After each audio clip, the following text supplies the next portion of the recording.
불경기가 미국의 경제적인 디프레션이 지나간 지금에서 미국 국민들을 상대로 해서 삶의 만족도에 대한 조사가 있었습니다. 지난 9월 21일부터 24일에 18세 이상 미국의 남녀 2031명을 대상으로 실시한 여론조사 결과 13가지의 항목 가운데 9가지 항목이 대만족이다, 그런 표시를 했습니다. 이것은 지난 1998년도 호황 때보다 더 많은 만족도를 보여주고 있다, 그런 통계가 나왔습니다. 범죄로부터 우리는 안전하다 하는 응답이 87%로 지난 1998년도보다 9%가 더 상승이 됐습니다. 여가 시간이 만족스럽다, 역시 69%였습니다. 교육 수준이 만족하다, 78%. 생활 수준이 좋다, 가족 생활이 만족스럽다. 집값은 폭락하고 기름값은 올라간 상태에 교통이 번잡하고 혼돈한 이러한 우리의 피부로 느끼는 생활의 만족도는 낮은 것 같은데 많은 사람들이 만족스럽다, 그런 대답이 나왔습니다. 어쨌든 만족스럽다니 참 좋은 일입니다. 행복감을 느낀다니까 좋은 일이죠. 미국 사회가 경제적으로 어려워짐으로 인해서 불만족스럽다는 그런 결과가 나왔더라면 상당히 어두운 전망이지만은 예전에 1998년도 호황기보다도 더 만족스럽다니까 참으로 의외의 답변에 놀랍습니다. 이처럼 미국의 여론조사 기관들은 계속해서 미국 국민이 생활적인 환경이나 주변 환경에 어떤 느낌을 가지고 있는가를 계속적으로 조사 통계를 내고 있습니다. 그럼 오늘 여러분과 저는 어떻습니까? 우리가 세상살이의 미국 생활에 만족을 느끼고 있고 좋다고 생각할 수도 있습니다. 그런데 이번에 저는 하나의 큰 깨달음을 얻게 되었어요. 우리 사모가 잠깐 출장을 가는 길에 비행기를 타고 갔습니다. 국내선이지만 이렇게 들러서 가니까 시간이 많이 걸리죠. 그런데 요즘 얼마나 비행기 사고가 많습니까? 그래서 가면서 기도 부탁도 했고 또 저도 기도를 또 했죠. 아무래도 출타했으니까 사고가 없게 해달라고. 그런데 하나님께서는 저희들의 기도 제목보다 다른 곳에 관심이 있었다는 거예요. 다른 곳에. 뭘 그런 걸 기도하느냐 하는 식이었어요. 비행기 사고 날까 걱정해서 기도하느냐 그런 느낌이었어요. 오히려 하나님께서 저에게 보여준 것은 사모가 지금 어떠한 영적인 상태에 있다, 어떠한 공격이 들어오고 있다 하는 것을 보여주는 걸 보고 제가 깜짝 놀란 겁니다. 아니 무슨 기도는 저는 이런 방향으로 하고 있는데 엉뚱한 걸 보여주시는가. 굉장히 의문스러웠습니다. 제가 그 응답을 받고 느낀 것은 하나님께서는 우리가 현재 육신을 통해 물질적인 삶이나 주변 환경에서 어떤 만족도를 누리고 있는가, 어떤 행복감을 누리고 있는가, 여기에 관심이 있기보다 하나님의 관심사는 개개인의 영적인 상태구나 하는 것을 무릎을 치고 깨달은 거예요. 우리의 관심사와 하나님의 관심사가 그렇게 다르다는 거예요. 그렇게 다르다는 겁니다. 우리는 그저 육신이 탈날까봐, 사고 날까봐, 비행기가 어떻게 될까봐 이런 것이 걱정인데 하나님은 그것이 큰 문제가 아닌 거예요. 그것이 지금 현재 너의 영적인 상태는 이런데 주변의 환경이 변함으로 인해서 주변에 어떤 영적인 공격이 있고 어떤 것이 있다는 걸 보여주는 거예요. 오히려 그거를 놓고 기도하라는 것입니다. 제가 깜짝 놀랐죠. 우리가 흔히 하나님의 우선순위에 대해서 생각은 합니다만은 그 정도로 영적인 상태에 집중하여 관심을 가지는 것에 대한 인식을 새롭게 했다는 거예요. 오늘 여러분의 관심사는 뭡니까? 오늘 나의 지금 가장 당면한 관심사는 뭡니까? 그저 비즈니스가 잘 되고 사업이 잘 되고 그저 우리 눈에 보이는 피지컬 월드, 보이는 세상에 만족감, 행복감, 여기에서 좀 더 혜택을 누리고 불편함이 없어야 되지, 이런 물질적인 세계, 보이는 세계에 관심이 온통 우리는 가 있잖아요. 그런데 기도 그 자체도 하나님께서는 영적인 상태를 두고 기도하라는 겁니다. 이렇게 지금 공격을 받고 있다 하는 상태를 보여주는 것입니다. 그러니 우리가 이 미국의 환경 좋은 데서 편안하게 잘 살고 있다는 것이 하나님에게는 중요하지 않다는 겁니다. 정말 얼마나 우리가 살고 있는 이 동네 캘리포니아의 기후는 좋습니까? 우리에게 기후에 대해서 신경을 안 쓰게 하잖아요. 여러분 동부에서 온 사람들 얘기 들어보세요. 기후에 따라 학교가 문을 닫고 근무지가 폐쇄되고 눈이 오고 바람 불고 폭풍 우치고 허리케인 오고, 이쪽 지역에는 다만 지진이 틈틈이 흔들어주는 것뿐이지 다른 불편함은 없잖아요. 정말로 좋은 동네에 살고 있는 거예요. 그런데 우리가 이런 좋은 환경에 살고 있느냐 없느냐는 게 중요한 게 아니라는 거지. 오늘 여러분의 영적인 상태가 어떠냐. 그럼 왜 하나님께서는 그 영의 상태에 그렇게 신경을 쓰실까? 그것은 우리 영원한 미래를 결정하는 거기 때문에 그래요. 영원한 아버지의 집과의 관계가 되는 사건이기 때문에 시간의 텀을 봐서나 비중을 봐서 물리적인 우리의 상태보다는 보이지 않는 영적인 상태가 하나님께는 너무나 소중하다는 겁니다. 근데 우리는 별로 거기에는 큰 신경을 안 써요. 그저 뭐 다들 가는 천국, 예수 뭐 영접하고 믿으면 다 갈걸, 하늘나라 가는 것만 그렇게 쉽게 생각하는 게 아니라 죄 짓는 것도 대수롭게 생각하네요. 그까지 이거 회개 한번 하면 되지, 뭐 회개하면 되는 거. 죄를 물 먹듯이 밥 먹듯이 하면서도 회개 타령만 하고 있습니다.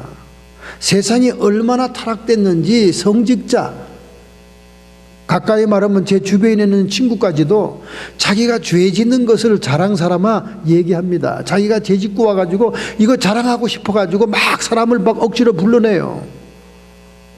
저 같은 경우는 2시간을 가야 됩니다. 2시간을 가서 앉아서 뭔 중요한 일을 얘기하는가 하고 커피를 마시면 앞에 앉아가지고 자신이 죄 지은 얘기를 하는 거예요. 자랑스럽게 재밌게 합니다. 저는 하나님께 돌아와서 고민하면서 물어봤어요. 그때 가위 환상을 보여줬다고 그러죠. 가위 환상. 잘라라, 끊어라. 저는 오히려 그에게 영향을 주기 위해서 만난다고 생각했는데 하나님께서는 잘라라는 거예요. 오염되고 컨테미네이션 된다 그 말입니다. 잘라. 요즘은 막 카톡이 막 계속 옵니다. 빨리 만나자고, 대화 좀 하자고. 근데 한 번 자르는 것은 영원히 자르는 거예요. 안 만납니다. 이제 곧 그 얘기를 또 이제 설교 중간에 또 한 번 할 겁니다. 너무나 중요한 사건이기 때문에. 카톡 얘기하니까 카톡이 들어오네요. 방정맞게 들어오네요. 여러분, 만족스럽다. 예전에 불황이 오기 전에 호황 때보다 더 좋다. 좋다, 좋아. 하는데 웬 마른 하늘의 날벼락입니까? 요즘 세계 도처에 이상한 현상이 일어나고 있어요. 웅장한 나팔 소리와 같이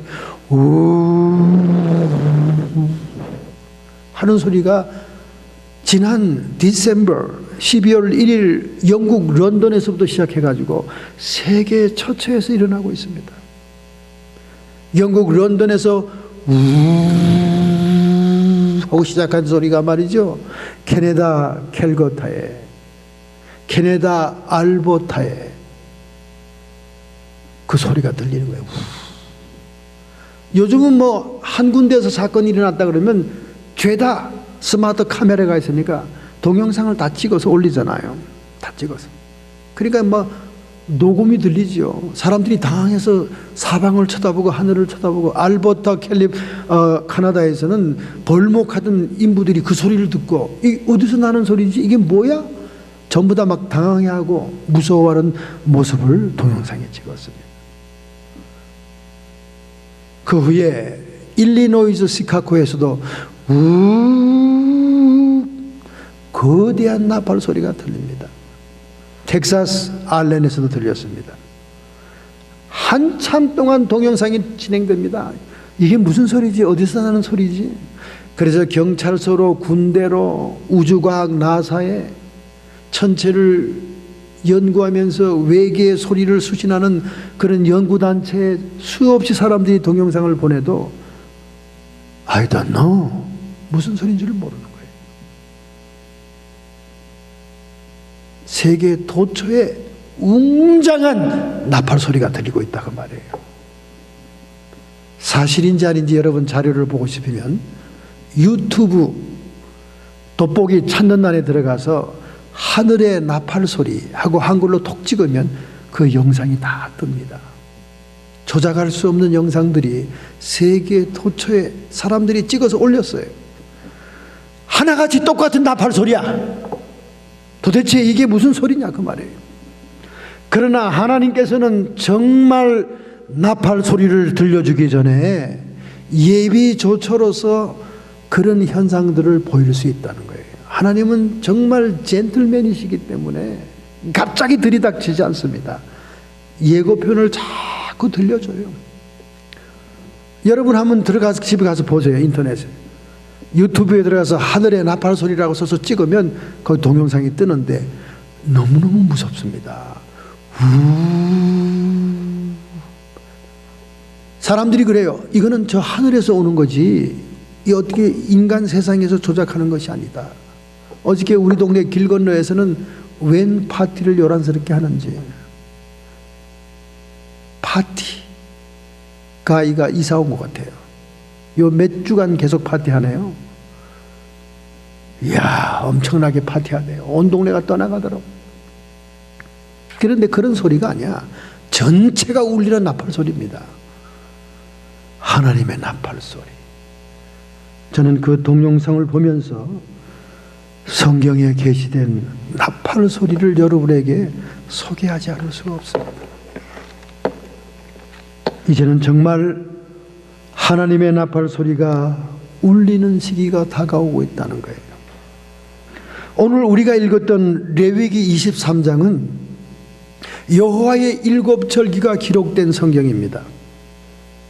여호와의 절기 가운데는 7절기가 있습니다. 이 7절기가 하나같이 보여주는 것이 예수님의 생애를 보여주는 거예요. 예수님의 생애를 예표하기 위해서 이스라엘의 여호와의 7절기가 있는 것입니다.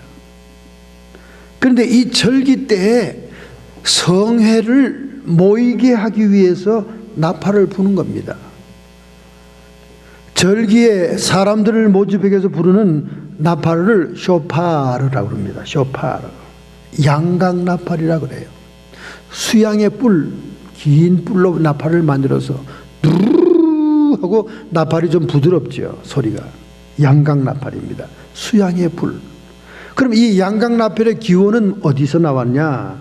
이것은 창세기 22장 13절 모리아 산 꼭대기에 사랑하는 독자 이삭을 바치라는 명령을 따라 산 꼭대기에 올라가서 번제단에 각을 떠드리려고 하는 순간 하나님이 소리를 치잖아요. 아브라함아, 손대지 말아라. 이제야 내가 정말로 나를 사랑하는 줄 알았다. 이삭을 대신하여 저 수양을 예비하였으니 수양으로 제사하여라. 그 수양의 긴 뿔이 양각나팔의 원조가 된 거예요. 그래서 이 양각나팔 수양의 뿔로 성회를 소집하고 모이게 하는 것은 새로운 중생의 의미를 얘기합니다. 이삭이 마땅히 제물로 죽어야 했는데 수양이 대신해서 죽었다. 예수 그리스도를 상징하는 거지요. 결국 예수님의 희생을 상징하는 의미의 나팔이 양강나팔이다 그 말이에요. 오늘 우리가 성회로 모이고 예배로 모이고 집회에 모이는 것은 예수 그리스도의 피 흘리신 희생을 감사하는 찬양 예배로 모이는 겁니다. 두 번째 나팔이 있는데 은나팔, 금속나팔이 있어요. 그걸 하초체라라고 합니다. 하초체라라는 히브리 말은 좁다 그 말입니다. 금속나팔이 나팔 소리를 내려면 좁은 관이 통과돼야 됩니다. 근데 이 금속나팔, 특별히 은나팔은 전쟁 때 군인들이 전쟁을 치를 때 나팔로 신호를 보내는 거예요. 그 전쟁 나팔이라고 합니다. 그런데 여리고성을 무너뜨릴 때 제사장들이 부르던 나팔은 전쟁 나팔, 은나팔이 아니었어요. 하초체라가 아닙니다. 여리고성을 돌면서 성도들을 인도하던 나팔은 양강나팔이에요. 하나님이 대신 전쟁을 치루어주는 하나님의 극적이고 기적적인 전쟁이었습니다. 그들은 전쟁을 피 흘림을 하지 않고 돌기만 했던 거예요. 하나님의 말씀의 뜻대로. 양강나팔 소리에 맞추어 그들이 모여서, 그래서 여리고성이 무너졌지 않습니까? 이렇게 절기 때마다 성회로 모이기 위해서 나팔을 불었다 그 말입니다. 유월절은 예수 그리스도의 죽음을 상징하지 않습니까? 어린 양의 피 발라서 문설주 좌우 임방에 바르면 애굽에 임했던 마지막 재앙이 패스 오버 되었기 때문에 해방절이잖아요. 이스라엘의 해방절을 기념하는 유월절은 예수 그리스도의 죽음을 상징합니다. 그래서 예수님도 십자가에서 죽는 그 죽음이 유월절 양을 목을 잘라 피를 내는 그 시간하고 딱 일치가 됐다는 거예요. 그것은 절기가 예수님의 생애를 보여주는 걸 얘기하는 거예요. 그렇다면 이제 재림의 나팔, 마지막 하나님의 나팔이 부를 때가 언제냐? 바로 나팔절을 얘기합니다. 지금이 나팔절이기 때문에 이 설교를 하는 거예요. 나팔절은 유대 달력으로는 7월 1일이지만은 우리 양력 칼렌다로는 9월 중순서부터 10월 중순 사이, 지금 오늘 주일날 같은 9월 28일, 이게 나팔절입니다. 그래서 오늘 주일 설교에 이 나팔절 설교를 하는 거지요. 두 번째는 무교절이 있지 않습니까? 무교절은 누룩이 없는 떡을 먹는 그런 절기죠. 이것은 예수님이 죄 없는 분이지만은 장사 지낸다. 그리고 그 6월절의 밤에 고센 땅의 유대인들이 가족들끼리 나눠 먹었던 성도의 교제를 상징하는 것입니다. 그 다음에 세 번째 초실절이 있죠. 예수 그리스도의 부활 천년매. 그 다음에 칠칠절이 있죠. 오순절입니다. 성령 강림. 그 네 번째 절기입니다. 성령 강림은 교회의 탄생을 알리는 그런 절기가 됐죠. 그 다음에 여름 농사가 넉 달 동안 진행됩니다. 이 넉 달 여름 농사는 이방인들의 구원의 시대를 의미하는 거예요. 지금입니다. 바로 은혜의 시대를 얘기하는 거예요. 그러다가 다섯 번째 돌아오는 날이 나팔절이다 그 말이에요. 나팔절. 나팔절은 예수 그리스도의 재림의 때를 얘기하는 겁니다. 천사들의 큰 호령 소리와 하나님의 나팔 소리가 들릴 때 세상 이쪽 저쪽 사방에서 택한 자들을 모으리라. 예수님의 재림 때입니다. 그 다음에 여섯 번째 속죄일이 있죠. 속죄일의 여섯 번째 절기는 예수 그리스도의 심판대가 배설이 되고 염소와 양을 가르고 지옥과 천국의 백성을 가르는 심판대가 열리는 것을 속죄일이라고 합니다.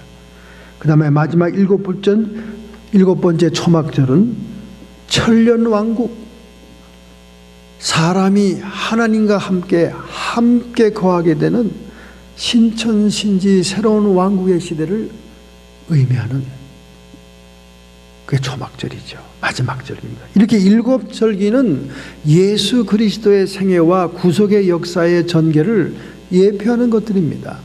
이 절기 때마다 성도들을 모으기 위해서 양강나팔을 뚝 두 하고 불렀어요.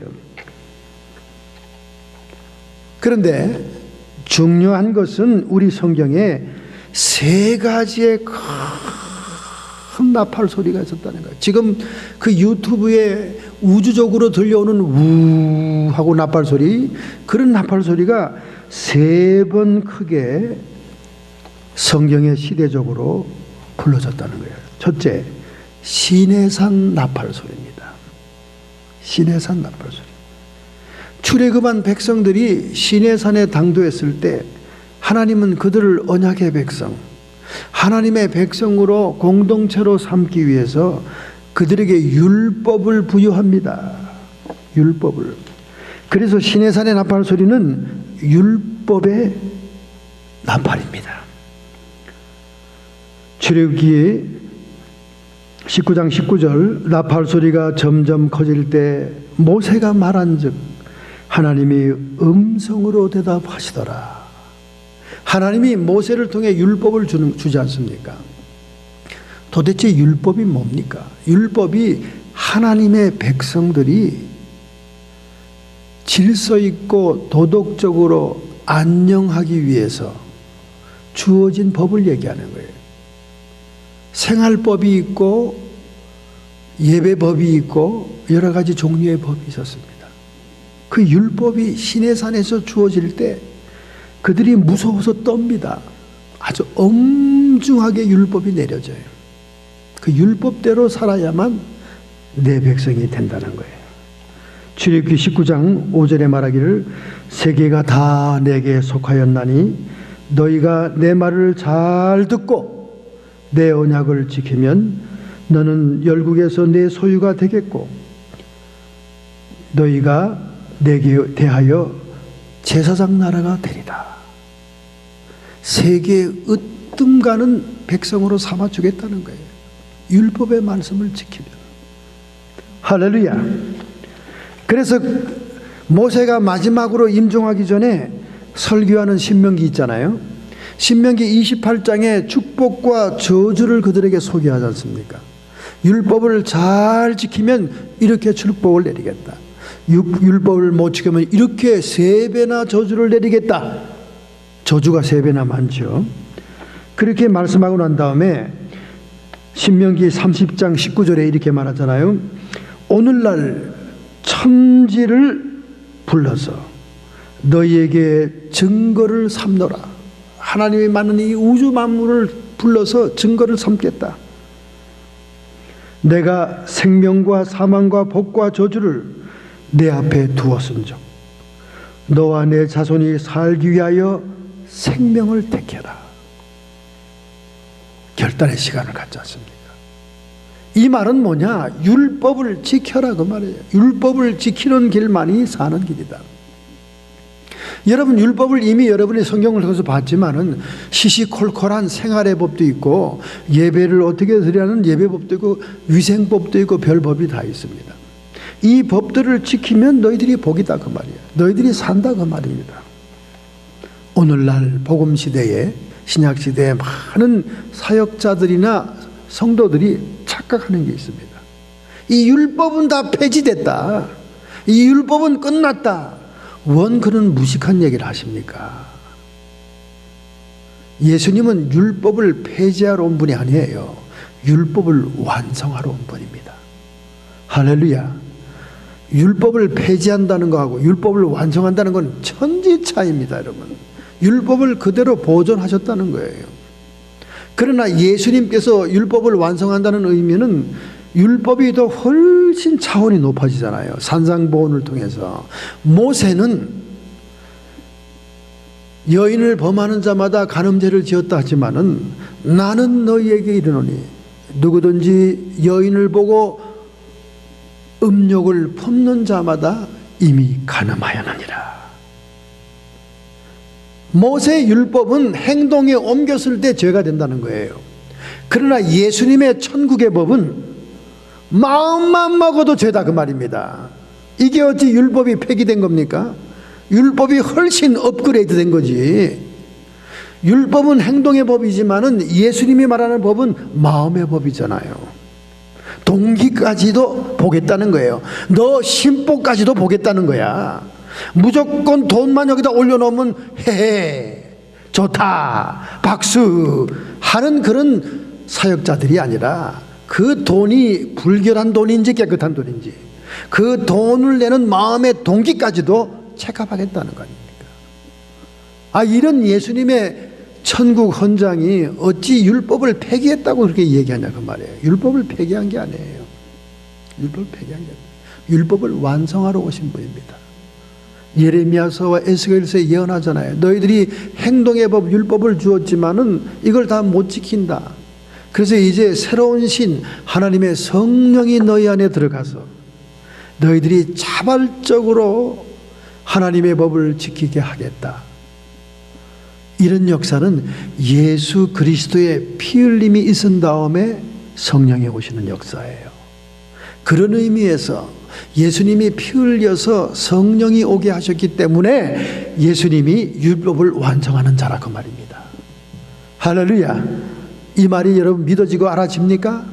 예수님의 피 흘림이 있었기 때문에 성령이 오늘날 은혜 시대의 성도에게 들어오게 되었기 때문에 이 들어온 성령의 능력으로, 성령의 자발성으로, 성령의 자유함으로 우리가 자원해서 율법을 지키게 된다 그 말입니다. 이게 율법의 완성의 의미입니다. 그러니 시인의 산에서 나팔 소리가 울리면서 주어졌던 율법은 시퍼렇게 살아있는 거예요. 시퍼렇게 살아있을 뿐만 아니라 더 업그레이드 되어서 살아있다는 거예요. 업그레이드 되어 있는 팔복의 천국의 헌장의 율법은 도저히 우리가 지킬 수가 없는 거지요. 지미 가터 대통령이 플레이보이지와 인터뷰하다가 얼마나 구설수에 올랐습니까? 가터 대통령께서는 다른 여인을 품은 적이 없지요? 플레이보이 잡지 같은 질문을 했습니다.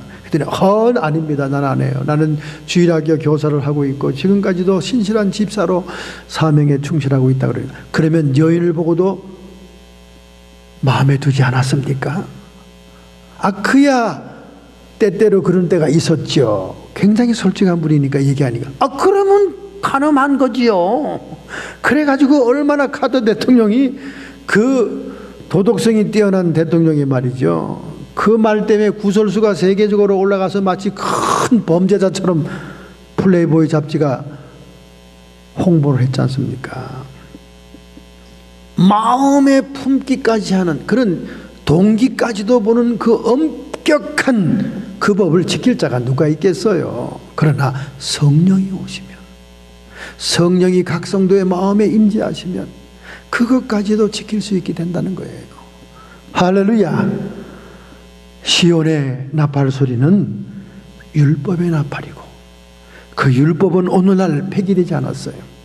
폐기됐다면 구약성경 필요 없는 성경이지, 제포선의 성경처럼 이것 띄고 저리 띄고 포 띄고 차 띄고 가죽만 땡가랑 껍데기만 남는 성경이 되죠. 율법이 폐기됐는데 왜 구약성경을 왜 읽어? 율법이 폐기됐다는데 왜 구약성경을 들고 다녀? 폐기된 게 아닙니다. 목사님 11조는 못 짜고 폐기. 천만에 예수님께서 부자 청년에게 뭐라 그랬습니까? 너는 내 재산을 다 팔아 가난한 자에게 주고 나를 따르라. 예수님 시대에 와서는 11조 정도가 아니야. 나를 따르고 섬기려면 네 재물은 다 포기해. 100% 포기였습니다. 10분의 1이 아니랬다니까. 그렇게 높은 수준을 요구했던 거예요. 그래서 그 후에 세인트 프란시스가 나오잖아요. 그 근심하고 돌아간 청년이 못했던 거 나라도 해서 주님의 제자가 되리라. 그래서 성 프란시스가 부잣집 상공인, 그 당시에 상공인이면 부잣집이었어요. 그 아버지의 유산을 다 가난한 자에게 줘버리고 자기는 거지 수도승으로서 평생을 보냈지 않습니까? 예수님이 요구하는 건 전부입니다, 여러분. 오히려 11조 정도가 아니라 전부예요, 전부. 얼마나 수준이 높아졌습니까? 두 번째, 여러분, 나팔 소리는 시온의 나팔 소리입니다. 시온이란 말은 봉우리 그런 말입니다. 봉우리. 성경에서 시온을 지적하는 지명은 예루살렘 성전이 있는 그 언덕을 시온산이라고 합니다. 하나님이 택정하신 봉우리, 그 시온이라고 합니다. 시온. 또 시온은 하나님이 세우시는 왕이 임할 장소로 얘기하고 있습니다. 이 시온이란 말이 참 좋은 말이에요. 그런데 전도관 박태선이가 너무나 많이 사용한 말이라서 그만 시온이 이단 용어가 되고 말았잖아요. 시온 제빵, 시온 담요, 시온 메리아스 이래가지고 그냥 완전히 이단 박태선의 전용물이 돼가지고 시온이란 말은 머리가 찌근찌근 아파졌어요. 이렇게 좋은 말을 갖다가 이단들이 도용을 해가지고 말이지. 지금도 좋은 말 도용하는 게 얼마든지 많아요. 요즘은 영성이란 말 참 더 이단들이 씁니다. 또 그 좋은 말들을 막 다 뺏어가요. 그런데 이 시온의 나팔 소리가 있다. 주로 이 예언은 요엘서에 나옵니다. 요엘서 2장 1, 2절, 요엘서 3장 16절에 보면 시온의 나팔이 불린다. 나 여호와가 시온에서 부르짖을 것이니라. 이것은 예수 그리스도 우리의 왕 되신 분이 그곳에 임재해서 예루살렘 성전에서 천국 복음을 전파하는 것을 예표적으로 예언한 말씀들입니다. 그래서 시온의 나팔 소리가 있었어요. 이 시온의 나팔 소리는 뭐냐? 복음의 나팔입니다. 복음의 나팔.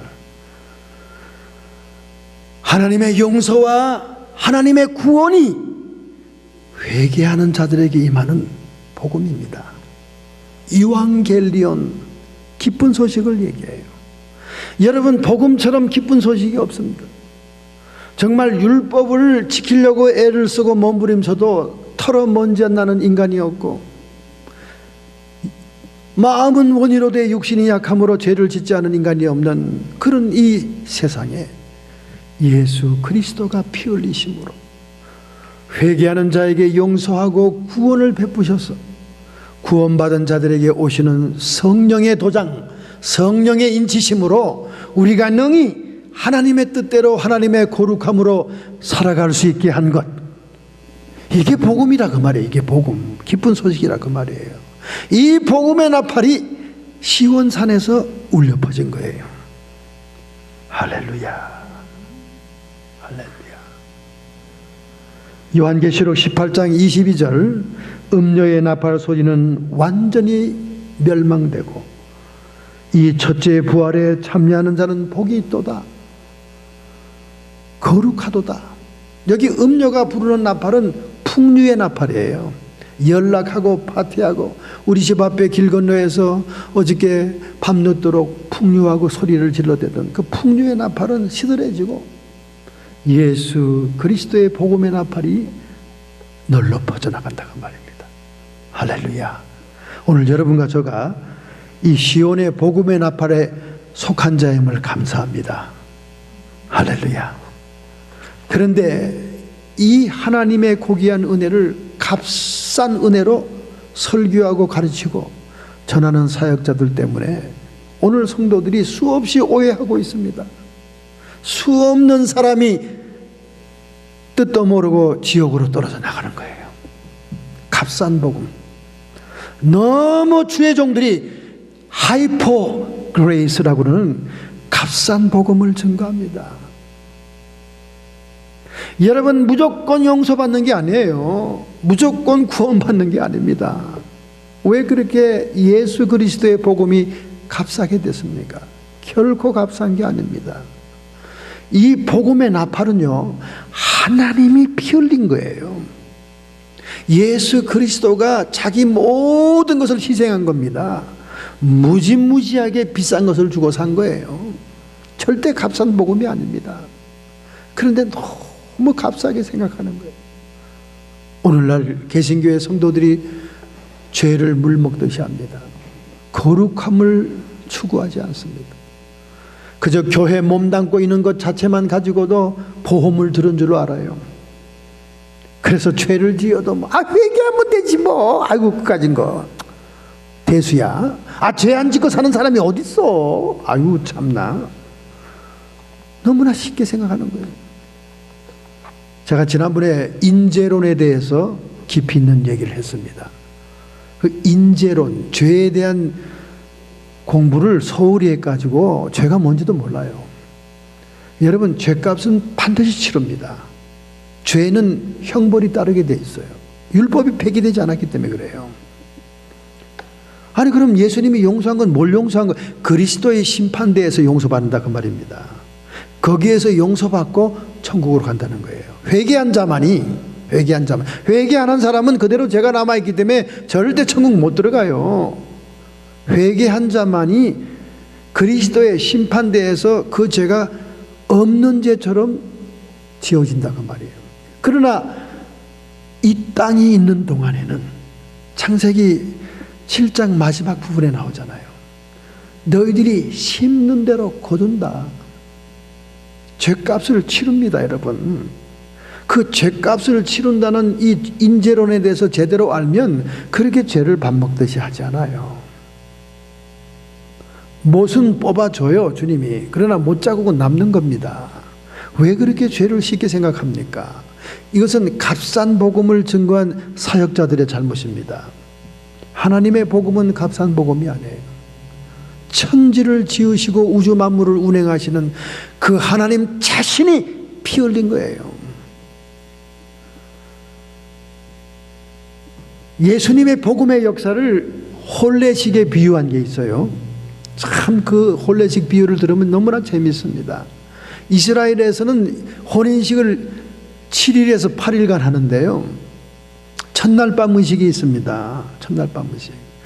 막 하객들은 밖에서 춤추고 노래하고 막 풍류에 막 즐거워하고 있는데 신랑 신부가 이제 신혼방에 들어가 버리잖아요. 들어가면 신랑은 곧바로 하얀 보자기를 들고 나와서 막 흔들면서 하객들에게 보여줘야 돼요. 신부가 정말 정결했던 신부였다는 그 핏자국을 들고 나와서 막 흔들어 보여야 돼요. 야, 무슨 결혼식이 저렇게 무시무시하냐. 그렇잖아요? 그런데 어디 뭐 그때라고 해서 전부 다 처녀만 있겠어요? 또 무슨 생리적인 문제로 피가 안 나오는 수가 있지 않습니까? 이 성경에 있는 얘기니까 하는 거예요, 여러분. 오해하지 마세요. 그럼 어떡합니까? 신랑은 신부를 너무나 사랑하고 만약에 그 핏자국을 보이지 않으면 신부는 끌려나가서 그냥 돌 맞아 죽는 거예요. 부정한 여인이라 그래가지고. 그러니 어떻게 해요? 이 신랑이 너무나 신부가 사랑스럽고 안타까우니까 자기 옆구리를 칼로 잽니다.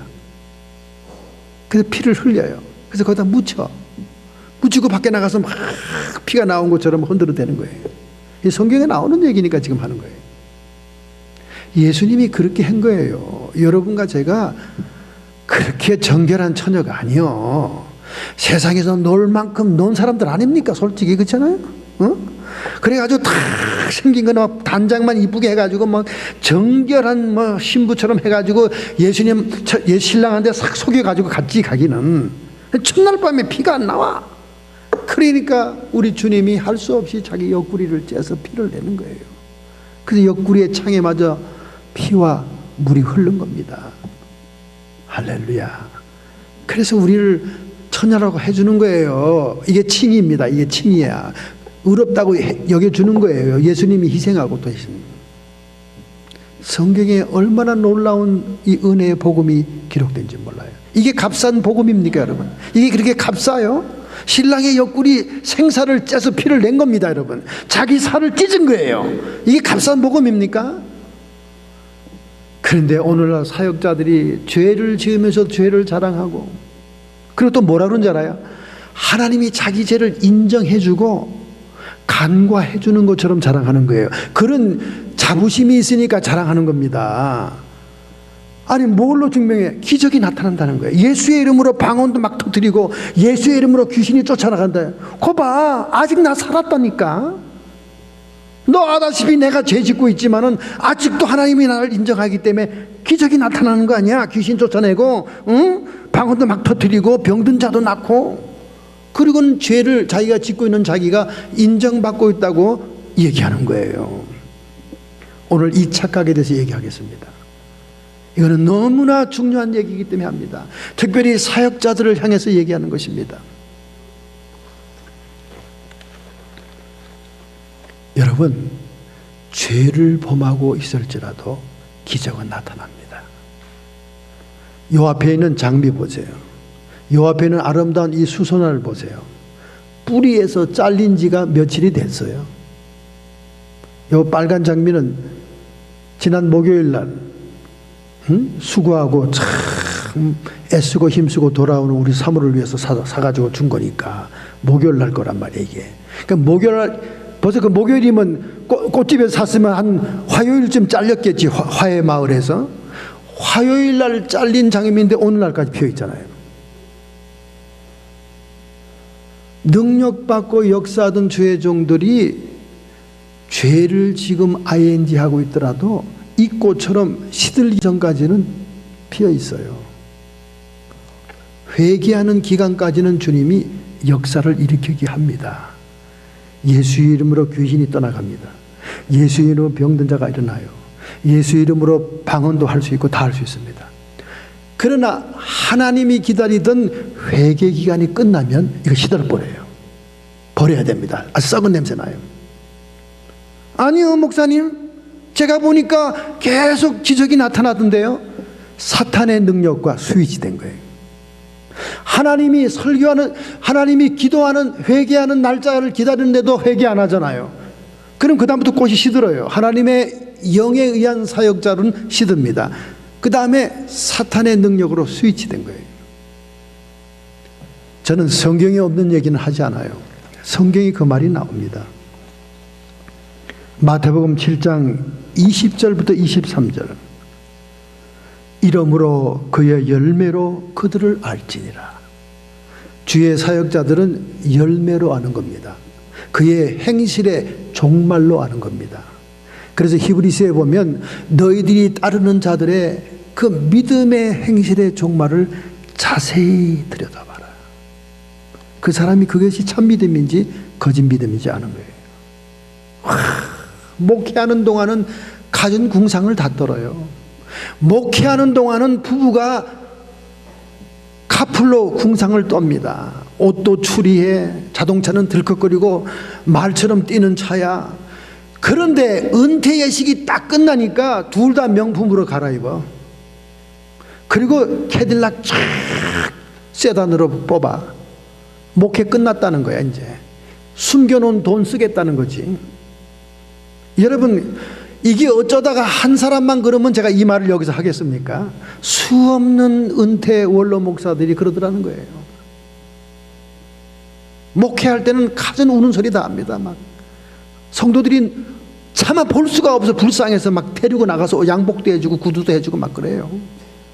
저도 처음 목회 미국 와가지고 이민 와 보니까 우리 선배 목사님이 너무 불쌍하게 살더라고. 너무 막 그 집에 놀러 가는데 디딜 틈이 없고 설 틈이 없는 그런 좁은 집에서 온갖 가구와 카우치는 다 낡아서 쥐들이 들락거리고 사각의짝 위에다가 책을 놓고 보더라고요. 우와, 미국 와서 20, 30년 동안 살면서 어떻게 이렇게 살아? 원로 목사 은퇴하고 나니까 완전히 인간이 달라졌어. 알고 보니까 아파트가 25채야. 그래서 내가 선배 목사님이 그래서 아니 이렇게 하면 됩니까? 나 밤 청소해서 번 거야. 교인들 헌금으로 그런 거 아니야. 왜 이래? 아래 위를 탁 쳐다보면서 나한테 큰 소리 치더라고요.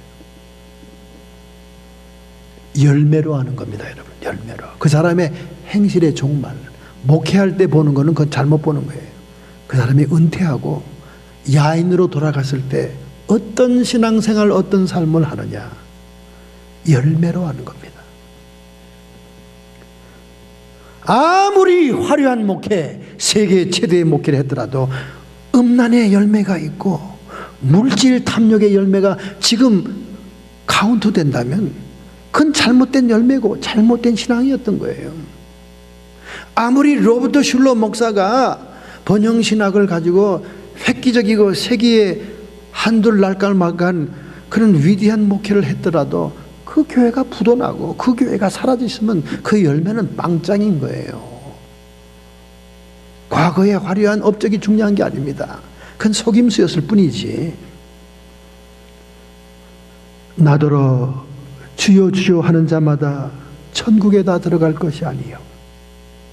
여러분, 입으로 시인하는 거 주여 주여, 이게 다 천국에 들어가는 게 아닙니다. 여러분, 자꾸 여러분 입으로 시인하면 다 천국 갔다고 이렇게 하지 마세요.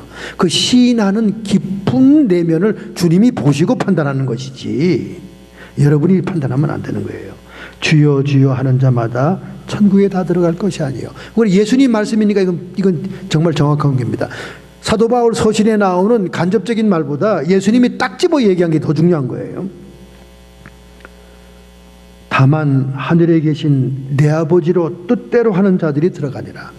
아버지의 뜻대로 행위로 사는 사람들만 들어간다는 거예요. 이게 행위 구원론을 얘기하는 게 아닙니다. 이거 잘 들어야 돼요. 예수님이 하신 말이에요. 하늘에 계신 내 아버지의 뜻대로 산 사람만 들어간다. 할렐루야.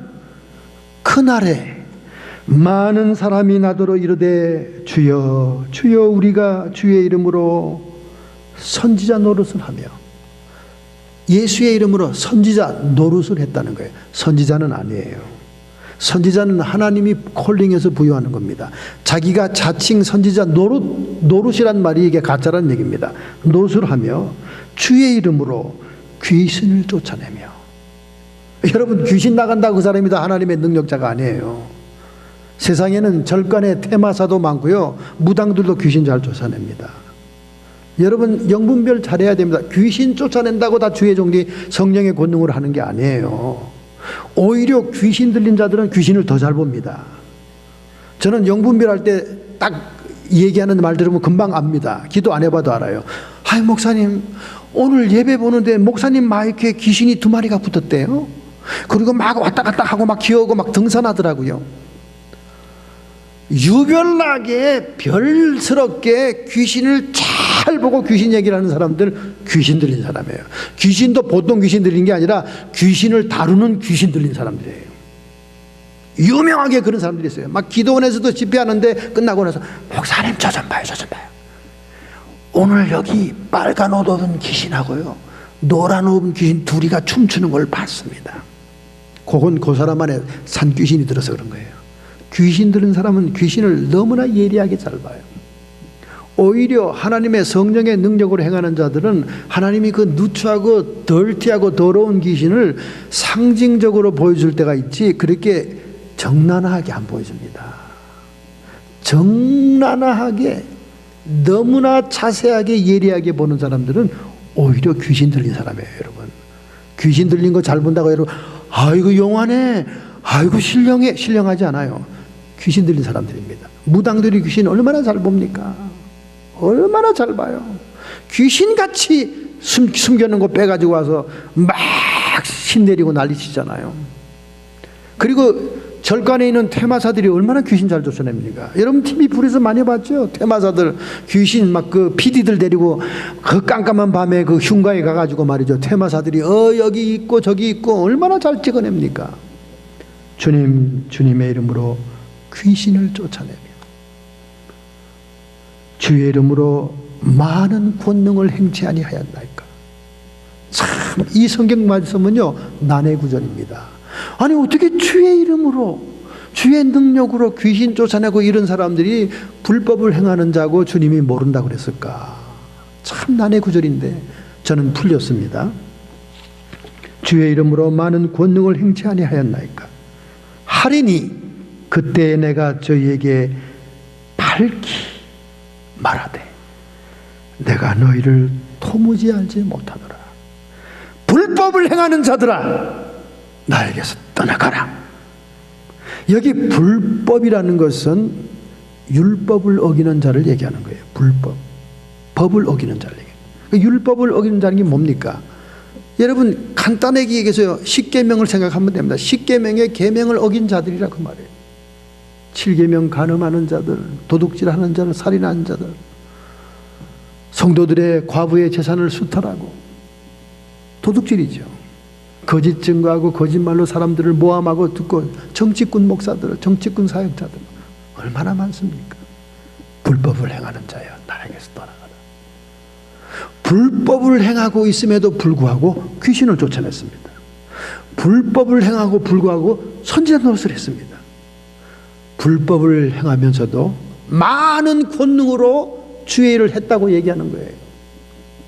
그래서 마지막에는 주님으로부터 쫓김을 받는 거예요. 오늘날 사역자들이 정신 차리세요. 정신 차리세요. 예수의 이름으로 귀신이 쫓겨나가는 걸 봅니다. 예수의 이름으로 권능과 치료의 역사가 나타나는 걸 봅니다. 아, 내가 지금 죄를 짓고 있는데도 하나님이 이 죄를 다 이해하시나 보네. 하나님이 이 죄를 다 인정해 주나 보네. 내 형편을 알고. 이렇게 착각을 하는 거예요. 그래서 자꾸 죄를 계속 짓습니다. 회개하질 않아요. 결론이 뭡니까? 난 널 모른다. 모를 수밖에 없죠. 거룩했어야지. 주님의 성품을 닮아갔어야지. 주님과 교제하고 주님과 만나고 계속 안면이 있어서 내가 아는 종이요, 나의 친구와 같은 종이요, 내 자녀와 같은 종이라고 기뻐하지. 죄를 지으니까 주님과 함께 할 수가 없잖아요. 계속해서 권능이 나타나고 귀신이 떠나가도 사탄의 능력으로 스위치된 겁니다, 여러분. 자신도 모르는 거예요. 박태선이가 그랬어요.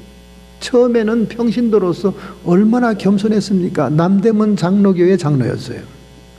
그리고 그 장로교회 맨 끝에 앉아서 신발을 정리하는 겸손한 종이었습니다.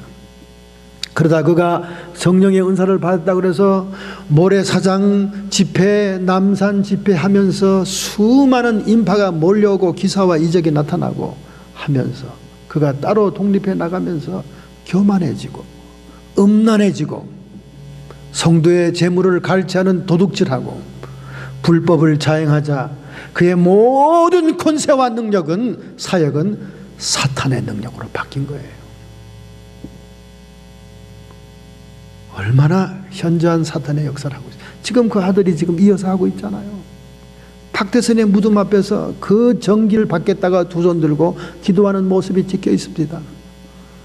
마귀의 권능이 있죠. 주님은 모른다. 사역자들은 뭔가 나타나니까 아, 하나님이 내 형편을 알고 날 봐주고 있는가 보다.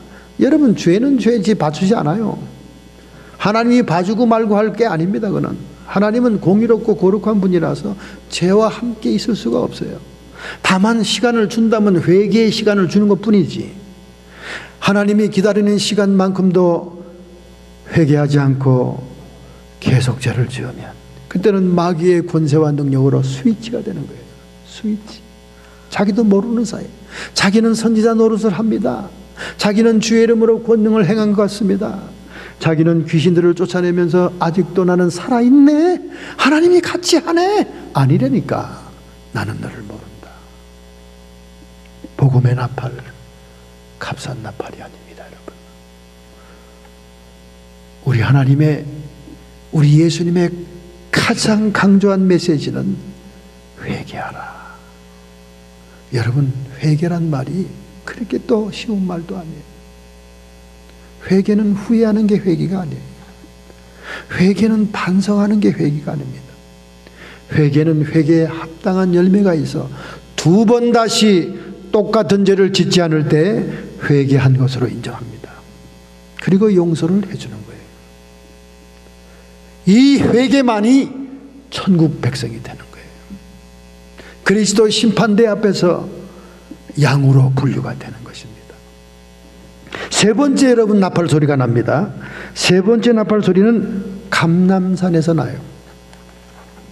많은 이단 교주들은 소사 소래산에 예수가 재림한다, 경상도 기장에 예수가 재림한다, 온갖 자기가 있는 이단 본부에 예수님이 재림한다 그러지만은 성경에 딱 집어서 얘기한 예수님의 재림 장소는 스가랴, 오늘 읽었던 성경 구절에서 나옵니다.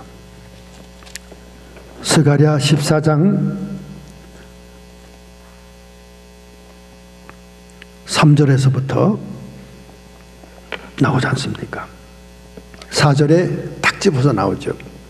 그날에 그의 발이 예루살렘 앞 동편 감람산에 솟을 것이요. 예수님이 재림하는 장소는 예루살렘 성 동편 앞 감람산이에요. 예수님이 승천한 그 자리로 그대로 온다는 거예요. 약속을 지키는 분이죠. 너희들이 본 그대로 다시 오리라. 승천한 장소에 그대로 오신다는 거예요. 그렇기 때문에 어떤 다른 장소를 얘기하는 건 다 거짓 선지자예요. 이단 교주들입니다. 여러분, 캘리포니아 수도가 세크라멘토인데 안식교에서 예수의 재림의 장소로 선정한 것이 세크라멘토예요. 그래서 이 세크라멘토 주변은 세계에서 가장 많이 안식교인들이 모여 있고 가장 파워풀합니다. 우리 북가전은 안식교의 위협에 놓여 있는 장소예요. 왜냐하면 세크라멘토가 그들이 예수님이 재림하는 장소로 찍어놓은 겁니다. 그래서 세크라멘토예요. 성별된 장소다 그 말이에요. 캘리포니아의 수도가 그런 곳이라서 참 유감스럽긴 하지만, 그래서 이 라파 주변으로 해서 쭉 다 안식교인들이 딱 차지하고 있잖아요. 여기서 지금 그 치과 이빨 만드는 사람들 안식교 교인 아니면 불이익을 많이 당합니다. 전부 다 안식교인들이 다 잡고 있잖아요. 그러나 성경에서 말하기는 감람산에 온다는 거예요. 감람산에. 그래서 이 감람산의 나팔 소리는 예수님의 재림의 나팔 소리입니다. 할렐루야. 할렐루야. 재림의 나팔. 재림의 나팔에 대해서는 성경에 나팔로 몇 가지 표현되어 있습니다. 첫째는 큰 나팔 소리가 들릴 때, 마태복음 24장 31절이죠. 저가 큰 나팔 소리와 함께 천사들을 보내리니 저희가 그 택하신 자들을 하늘 이 끝에서 저 끝까지 사방에서 모으리라. 큰 나팔이라고 표현하고 있습니다. 아마 우주적인 나팔 소리가 들릴 거예요. 그 다음에 다른 성경에서는 마지막 나팔이라고 그럽니다. 고린도전서 15장 51절. 그 이유는 요한계시록의 7째 나팔, 7명의 천사가 부르는 나팔 중에 마지막 나팔이기 때문에 고린도전서 15장 51절에 마지막 나팔. 그 다음에 데살로니가전서 4장 16절 17절, 가장 유명한 재림의 구절에서 휴거의 얘기가 나오는 그 구절에서 하나님의 나팔 소리, 그렇게 나옵니다. 그 다음에 요한계시록의 11장 15절, 7째 천사가 나팔을 불매 하늘에 큰 음성들이 나서 가로되 세상 나라가 우리 주와 그리스도의 나라가 되어 그가 세세토록 왕노릇하리로다. 할렐루야. 요한계시록에 7명의 나팔을 부는 천사가 서 있었는데 그 천사 중에 7번째 나팔을 부를 때 세상 나라가 그리스도의 나라가 되어서 세세 무궁토록 예수님께서 만왕의 왕이 되신다. 할렐루야. 이 재림의 나팔, 감람산의 나팔 소리를 여러분이 듣기 전에 깨어서 기도하는 자가 돼야 될 줄로 믿습니다. 할렐루야. 우리는 이 나팔 소리가 불리기 전에 이미 단장한 그리스도의 신부가 돼야 돼. 세상 사랑하지 말고 자기 사랑하지 말고 사탄을 추종하지도 말고 오직 신랑 되시는 예수님을 사모하고 기대하는 성도로서 거룩한 삶을 살아야 됩니다. 음료의 나팔 소리는 완전히 멸망되고 이 첫째 부활에 참여하는 자는 복이 있나니, 첫째 부활이라는 것은 육신의 부활을 얘기하고 이 육신의 부활을 맞이한 사람들은 천국 백성이 되는데 모든 거룩한 자가 함께 할 것이다. 천국 백성은 항상 거룩한 자들이라고 얘기합니다. 할렐루야. 세상에서 권세가 있었다, 세상에서 학력 수준이 높았다, 세상에서 지위가 높았다, 이런 얘기 안 합니다. 거룩한 무리다 그 말이에요. 할렐루야. 우리가 이런 성도의 삶을 살아야 될 줄로 믿습니다. 특별히 이사야 58장 1절에는 이 복음 시대, 은혜 시대의 복음의 나팔은 우리가 목소리를 높여 하나님의 말씀을 증거하는 전도의 삶을 얘기하기도 했습니다. 크게 외쳐라, 아끼지 말라. 내 목소리를 나팔같이 날려 내 백성에게 그 허물을, 야곱의 집에 그 죄를 고하라. 할렐루야. 우리가 복음을 증거할 때, 전도할 때 죄악을 고해야 된다 그 말이에요. 죄악을. 죄를 피해가면서 복음은 전도되지 않습니다. 죄가 없는 곳에는 은혜도 없습니다. 죄가 없다는데 무슨 예수가 필요하겠어요? 그래서 우리는 복음의 전도를 할 때 죄를 고해야 됩니다. 그래서 성령이 우리에게 먼저 처음 오실 때 우리의 죄에 대해서, 의에 대해서, 세상 임금이 심판받은 것에 대해서 책망한다 그랬습니다. 그래서 우리가 중생하게 될 때 일생일대의 회개통의 역사가 일어나는 것은 성령의 책망이 임했기 때문에 그래요. 오늘 여러분들에게는 이런 경험이 다 있기 때문에 이제는 하나님의 영광의 나라를 위하여 여러분의 복음의 나팔을 높이 불어야 될 줄로 믿습니다. 할렐루야. 최근에 플러신학대학의 새로운 총장으로 부임한 마크 레버튼 총장은 이렇게 말했습니다. 오늘날 교회의 부도덕성은 예수 그리스도의 복음을 조롱거리로 만들었다. 여러분과 제가 복음의 나팔을 부를 때는 거룩함, 도덕성을 가지고 있어야 그것이 세상 사람들에게 조롱거리가 되지 않고 전달될 수가 있다는 거예요. 우리는 그런 삶을 살아야 될 줄로 믿습니다. 시한부 사망 선고를 받은 미국의 오벨 켈리 부부가 있었습니다. 남편이 암 치료를 받으면서 고통스러워합니다. 우리 미국의 암 치료가 굉장히 센 것 같아요. 이 근처에 우리 아시는 목사님도 암 치료 받고 난 다음에 그냥 졸도하고 기절했다는 겁니다. 그래서 우리 한국 사람들은 암 치료 받으러 한국으로 많이 나가요. 아무래도 미국의 사람들이 체격이 크고 막 고기를 먹고 신체가 강하니까 이 방사능을 너무 세게 때리는 것 같아요. 이 오빌 켈리도 방사능 치료를 받는데 너무 낙담하고 절망하니까 부인이 기도하는 가운데 그에게 이런 충고를 합니다. 여보, 요즘처럼 암이 험한 세상에 어디 있습니까? 공해와 산업 오염과 여러 가지 많은 오염 화공약품으로 주변에 얼마나 많은 사람들이 암이요. 당신이 이미 사형 선고를 받았지만 이것도 결국 먼저 가는 것 뿐이지 별 차이가 없는 거 아닙니까? 나도 곧 당신을 따라가게 될 텐데 너무나 절망하지 마시오. 그 부인의 위로의 말을 들으니까 우울증에 걸려있고 좌절했던 이 오빌 켈리가 힘이 탁 나면서 맞다. 뭐 다 죽는 건데 내가 좀 일찍 가는 것 뿐이지. 그러니 가만히 그냥 앉아서 죽음을 맞이하고 좌절하고 고통스러워할 뿐만 할 거 아니라 내가 능동적으로 이 죽음에 대처하자. 이런 생각이 탁 드는 거예요. 그동안 신앙도 떨어져 교우들도 떨어져 모든 인간관계가 떨어진 상태였습니다. 그래서 그는 내가 살아있는 이 순간 이 순간을 내 안에 계신 예수를 증거하는 기회로 삼자. 그래서 그날부터 부인의 그 말을 듣고 힘을 얻은 이 오빌 켈리가 식사 초대를 하기 시작합니다. 각양각층의 사람들, 상상할 수 없는 사람들을 리스트를 정해가지고 장애자뿐만 아니라 학박사들 그리고 많은 주변의 평범한 사람들을 매일매일 사람을 갈아가면서 저녁 초대를 하게 됩니다.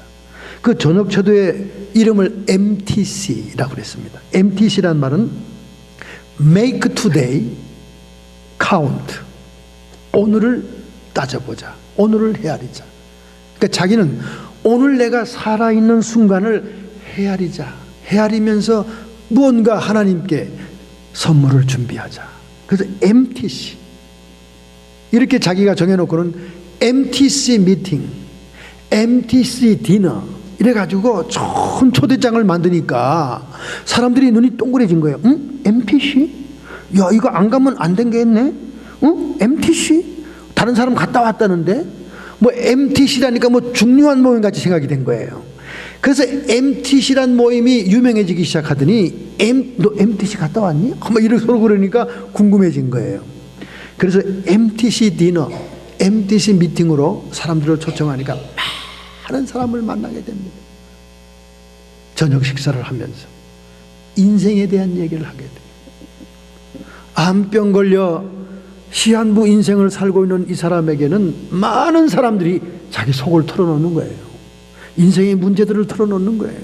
암 걸린 사람 앞에, 죽어가는 사람 앞에 자기의 고통을 털어놓고 자기의 문제점을 털어놓는 거예요. 그러면 서로 주님께 내놓고 기도하는 시간을 갖게 될 때 놀라운 변화가 일어나고 그 안에 성령님이 역사하기 시작하는 것입니다. 할렐루야. 수많은 사람이 MTC 식탁에서 예수 그리스도를 영접하고 주님께 돌아오는 역사가 일어나기 시작했습니다. 하나님은 살아계신 거예요. 시한부 생명을 가지고 있는 사람을 통해서도 변화의 역사가 일어나기 시작한 것입니다. 결국 그는 그러다가